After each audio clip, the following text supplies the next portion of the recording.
और अपनी ननदों पर हुक्म भी चलाती है। करिश्मा, करिश्मा, तुमने अभी तक नाश्ता नहीं बनाया? तुम्हारे भैया को ऑफिस जाने में देर हो रही है। हाँ भाभी, बस अभी बनाती हूँ। करिश्मा, तुम ये ढीलापन छोड़ दो। कल को पराये घर जाना है। वहाँ अगर तुम इस तरह से काम करोगी तो लोग क्या कहेंगे कि माँ ने और भाभी ने कुछ सिखाया नहीं। और तुम्हारी दोनों बहनें कहाँ हैं? अब रेशमा मार्केट गई है और मनीषा सो रही है। क्या? सुबह के 8 बज रहे हैं और ये महारानी अभी भी सो रही है? ये कहते हुए सविता अपनी सास दुर्गा देवी के पास जाती है। माँ जी, देख रही हो अपनी बेटियों के तौर तरीके? क्या हुआ बहू, सुबह सुबह क्या कर दिया मेरी बेटियों ने? अरे एक तो अभी अभी उठकर किचन में गई है, दूसरी सुबह सुबह बाहर चली गई और तीसरी अभी तक सो रही है। क्या करूं मैं इन तीनों का, मैं तो परेशान हो गई हूँ। जा जाकर उठा उसे और रेशमा से मैं बात करती हूँ। सविता सीधा मनीषा के कमरे में जाती है और उससे कहती है, महारानी जल्दी उठो, सूरज सर पर आ गया है। भाभी थोड़ी देर और सोने दो ना, मैं रात को लेट सोई थी। वो क्या ना, यूनिट टेस्ट चल रहे हैं। शराफत से उठती है या नहीं, या फिर पानी की भरी बाल्टी डालूं तेरे ऊपर? नहीं नहीं भाभी, मुझे बिस्तर में नहीं नहाना, उठती हूँ मैं। मनीषा जल्दी से उठकर बाथरूम में चली जाती है। सभी आराम से बैठकर नाश्ता कर रहे होते कि तभी रेशमा बाजार से हाथ में सामान लिए आ जाती है। रेशमा को देखते ही सविता उस पर बरस पड़ती है। लो, आ गई महारानी। ऐसा भी क्या सामान लाना था जो सुबह आंख मलते ही बाजार की तरफ रवाना हो गई? भाभी, कल आप ही तो चीख रही थी कि घर का सारा सामान मुझे ही लाना पड़ता है, घर में किसी को भी किसी काम से कोई लेना देना नहीं है। अब मैं बाजार जाकर सामान ले आई तो आपको इस बात से भी तकलीफ हो रही है? देख रही हो माँ जी, अपनी बेटी की जुबान कैंची से भी तेज चलती है।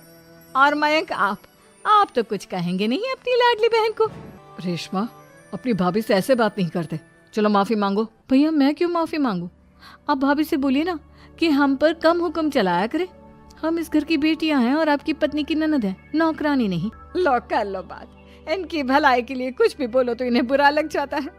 इस घर में यही इज्जत है मेरी। देख लो माँ जी, आपकी बेटी किस लहजे में मुझसे बात कर रही है। सविता वहां से चली जाती है। मयंक को बहुत गुस्सा आता है, वो भी वहां से चला जाता है। फिर करिश्मा रेशमा को समझाती है। रेशमा, तुम्हें भाभी से माफी मांग लेनी चाहिए थी ना। लेकिन दीदी, मैंने कुछ किया ही नहीं, तो मैं माफी क्यों मांगू? हाँ करिश्मा दीदी, रेशमा दीदी जैसे ही घर में आई, भाभी ही उन पर चिल्ला रही थी। हाँ, मैं मानती हूँ कि गलती भाभी की थी। मैं तो इसलिए बोल रही हूँ कि भाभी ने माँ को तो पूरी तरह अपने वश में कर लिया है। वो हमारी बात सुनती ही नहीं। मयंक भैया हमारे लिए हमेशा खड़े रहते हैं, इसलिए उनकी बात का मान तो तुम्हें रखना चाहिए था ना। कोई फायदा नहीं दीदी, कुछ दिनों की बात और है, भाभी उन्हें भी हमारे खिलाफ भड़का देंगी। फिर वो भी माँ की तरह हमारी किसी बात का विश्वास नहीं करेंगे। इसी तरह सविता अपनी तीनों ननदों को किसी न किसी बात पर परेशान करती रहती थी। एक दिन मयंक अपनी तीनों बहनों के लिए गिफ्ट लाया। क्या रेशमा, ये तुम्हारे लिए हार का सेट। रेशमा, तुम्हारे लिए सुंदर सी ड्रेस। और मनीषा, तुम्हें किताबें पसंद है ना, तुम्हारे लिए किताबें लाया हूँ। थैंक यू भैया। थैंक यू भैया। थैंक यू भैया। करिश्मा, तुम्हारा नेकलेस कितना सुंदर है। ये भैया कहाँ से ले आए होंगे?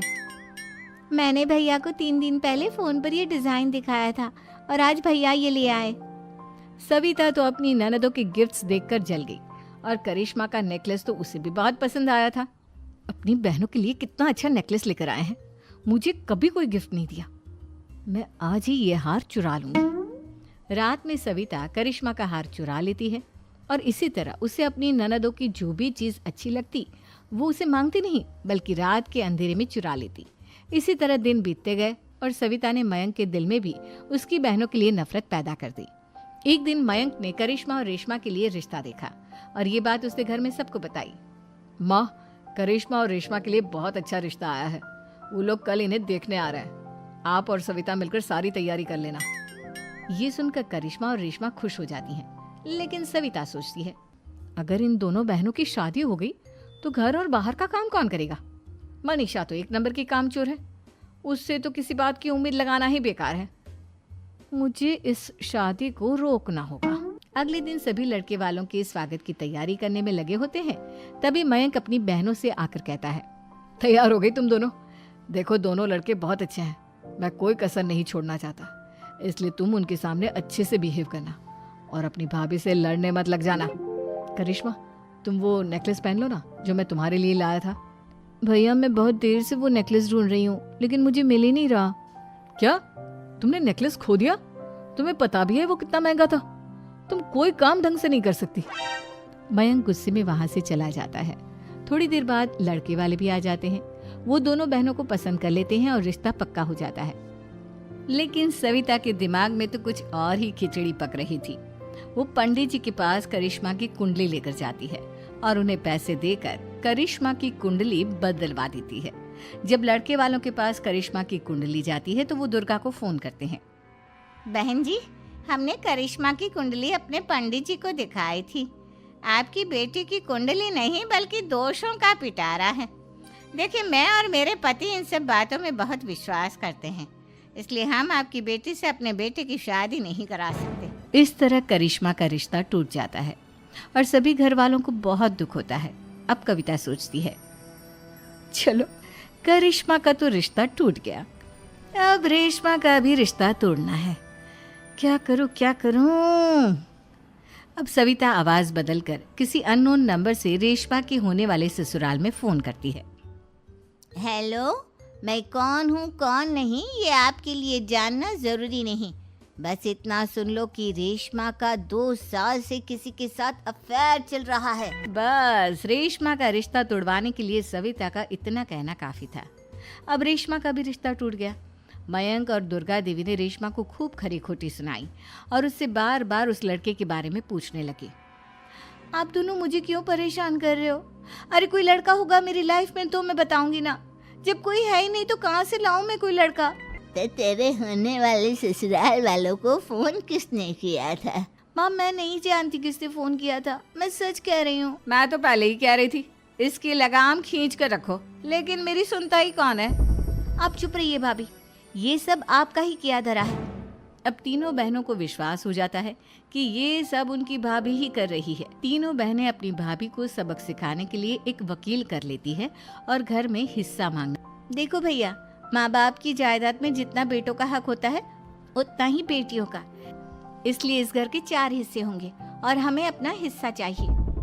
मैंने तुम्हारे लिए क्या क्या नहीं किया और तुम इस घर में हिस्सा मांग रही हो? भैया, आप और माँ हम बहनों की कोई बात नहीं सुनते हो और भाभी हमारी शादी नहीं होने देगी क्योंकि उन्हें लगता है कि आप हमारी शादी में ज्यादा पैसा लगाओगे और उन्हें हम जैसी फ्री की नौकरानी कहाँ मिलेगी। तो हम भाभी के साथ तो रह नहीं सकते, हम बहनों को अपना हिस्सा चाहिए। अरे तुम्हें शर्म आनी चाहिए अपने भाभी पर ऐसा इल्जाम लगाते हुए। वो तुम्हारे बारे में कितना सोचती है। हाँ माँ, भाभी हमारे बारे में बहुत सोचती है, दिन रात बस यही सोचती रहती है कि किस तरह से अपनी तीनों ननदों को परेशान करूं और कभी मुझे पढ़ने भी नहीं देती। दोनों बहनों का रिश्ता भी तो इन्होंने ही तोड़वाया है और रात में हमारे कमरे में आकर हमारी चीजें भी चुराती हैं। इसी तरह सविता की तीनों ननदें अपनी बात पर अड़ी रही। अब कोर्ट में तारीख भी शुरू हो गई। जब सविता को लगा कि उसकी तीनों ननद इतनी आसानी से नहीं मानने वाली, तो उसने अपने पति और सास को सारी सच्चाई बता दी और अपनी तीनों ननद से माफी मांगी। मयंक और दुर्गा को भी अपनी गलती का एहसास हो गया। अब सविता खुद करिश्मा और रेशमा के लिए अच्छा रिश्ता ढूंढती है और उनकी शादी करवाती है।